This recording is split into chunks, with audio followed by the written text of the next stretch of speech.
Daddy, my sister hit me. He hit me first, that's why I hit him. Hi guys, welcome to Black YouTube, a place where accountability is absent, blame is ever present, personal responsibility is a foreign concept, you'll never get balanced commentary, subscribers must follow the lead of the content creator or face being banned. Let us try to figure out what the main message is of Black YouTube. It is broke men telling fat women to lose weight and fat women telling broke men to level up. I promise you that I'll try my best to have balanced commentary. You may not always agree with me. I am open to intellectual debate. Thank you guys. Hi guys, I just wanted to do a quick video on resting in your femininity. As a man and as a husband to a wife, a working wife, and the father of a daughter who's going to grow up soon, a teenage daughter, I just wanted to tell you what my perspective is. I think the current divestment movement is selling a bit of a fantasy. Growing up, I remember the story of Rapunzel. Rapunzel was up in a tower, she grew long hair, and she waited for her prince to come and climb up that tower and rescue her. That was a fantastic fairy tale. It does not happen normally in real life. When I looked at in the entire US, about 20% of women are married and living and stay-at-home moms and stay-at-home wives. 20%, and that's not 20% of blacks, that's 20% of the entire population. That's very important to understand.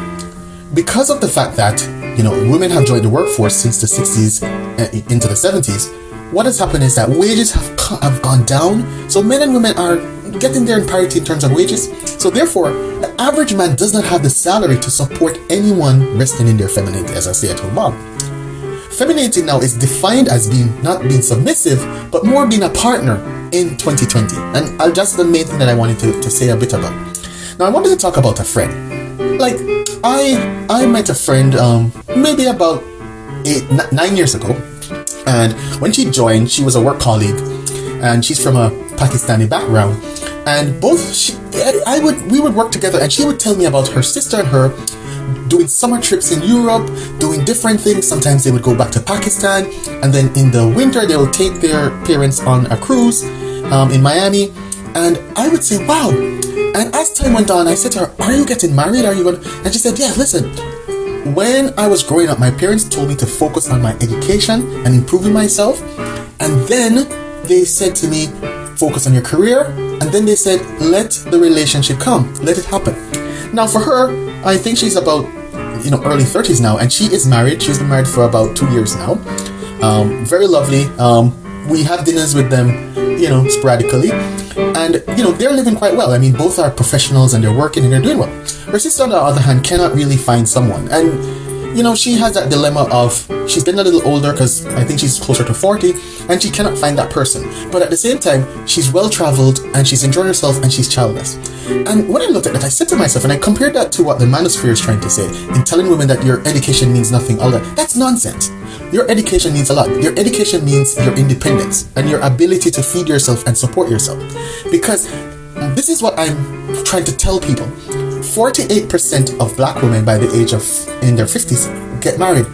That 52% actually do not get married by that time. And out of that 48%, I can tell you there is a very small percentage that are actually stay-at-home moms or housewives resting in their femininity. The majority, I can assure you, are working out there as partners with their husbands. And so to believe that there is a white prince, a black prince, an Asian prince riding up to rescue anyone from a tower, that is a false promise. And so I would encourage people to focus on their education, focus on building themselves, and I would tell them, please do not have children out of wedlock. That's when you get into that cycle, which creates abuse, creates getting people in your life that don't necessarily mean you well.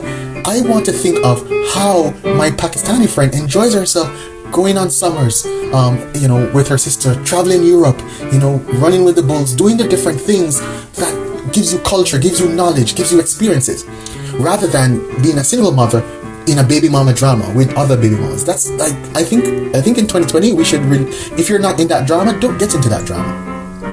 So my suggestion to people is focus on your education, improve yourself, and forget about this resting in your femininity stuff.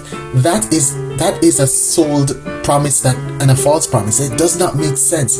If it happens, let it happen. But you should be able to support yourself and feed yourself. And this is the advice I would give to my daughter, and this is what my wife is living in reality today. And I give anyone advice like that. And it's the same for both my sisters. Both work and are partners with their husbands. So I just wanted to cover this because I think that people need to have a mature discussion around it. Because if a lot of women are fatherless, I am telling you from being the father of a daughter what my advice is, and I'm telling you what my parents' advice were to them, and I'm also showing you what the Pakistani parents told their children and they're from a different culture. So it's important that we understand these voices and these perspectives, rather than saying to someone that your education is not worth anything to someone, and another person saying that when you marry out you can rest in your femininity and all of that. Both are lies. Thanks, guys.